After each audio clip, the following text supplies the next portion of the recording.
আজকে রিক্সা শ্রমিক আন্দোলনের আমাদের একজন সহযোদ্ধা, ঈদের পর তাকে এই মামলায় জেলে যেতে হচ্ছে। যে 12 দিন পর ছাড়া পেয়ে আজকে সেই জেল থেকে আমাদের কেন্দ্রীয় সেই বিএনপির কার্যালয়ের সামনে সে এসেছে।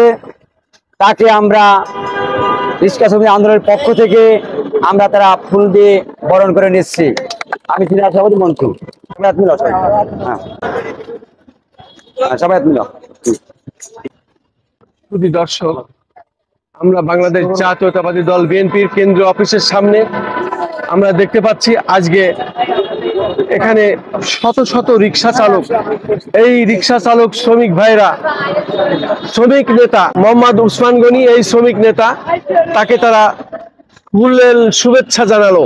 এবং আমরা দেখতে পাচ্ছি শত শত রিক্সাওয়ালারা এখানে এসেছে, তারা অত্যন্ত আনন্দ সাথে তাকে বরণ করলো।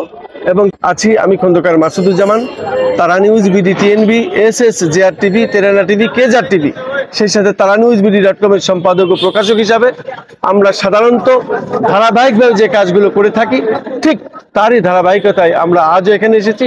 তবে এখানে আমরা দেখতে পাচ্ছি আরো অনেকগুলি চ্যানেল এখানে এসেছে, সমস্ত চ্যানেলের লোকগুলোই এই ভিডিওটি ধারণ করছে। আপনার বক্তব্যটা দেন, আপনি কি বলতে চাচ্ছেন? আসসালামু আলাইকুম, মোহাম্মদ ওসমান আমার নাম, আমার বাড়ি নোয়াখালী হাতিয়া। আমি রোজার মাসে আনন্দ করতে গেছিলাম ঈদে, সেই আনন্দ হয়েছে আমাদের জেলখানায়। কারণ আমরা শহীদ জিয়ার আদর্শ সৈনিক, বাংলাদেশ জাতীয়তাবাদী দল বিএনপির রিক্সা শ্রমিক কেন্দ্রীয় আন্দোলনের আমি সিনিয়র যুগ্ম মহাসচিব। সেই কারণে আমি জানি না যে আমার নামে মামলা আছে। পুলিশ আমাকে গ্রেপ্তার করছে, তখন আমি পুলিশের প্রশ্ন করলাম, আমারে কেন গ্রেপ্তার করেছেন, কিভাবে, কি জন্য? পুলিশ আমারে বলে আপনার নামে মামলা আছে। কি মামলা বলে আমরা জানি না। আপনি আমার গ্রেপ্তার করছেন, আমার মামলার নকল বা কি কাগজ ডকুমেন্ট বলে আপনি থানায় গিয়ে দেখাবো। থানায় যাওয়ার পরে আমার আর বলে নাই।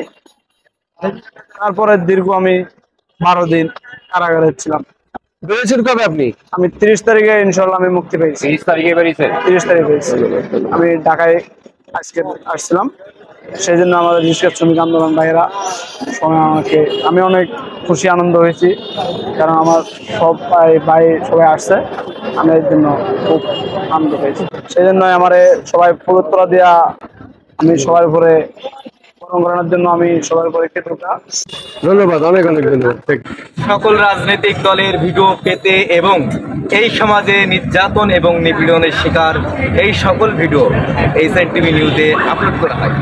দর্শক শ্রোতা, এই ভিডিওটি ভালো লাগলে অবশ্যই আপনারা আপনাদের বন্ধুদের সাথে শেয়ার করতে ভুলবেন না। আর এইচএন টিভি নিউজ এই ইউটিউব চ্যানেলটি অবশ্যই সাবস্ক্রাইব করে আপনাদের পাশেই থাকার সুযোগ করে দেবেন। আজকের মতো বিদায় নিলাম। আমি এইচএন টিভি নিউজের রিপোর্টার মোহাম্মদ হাবিব।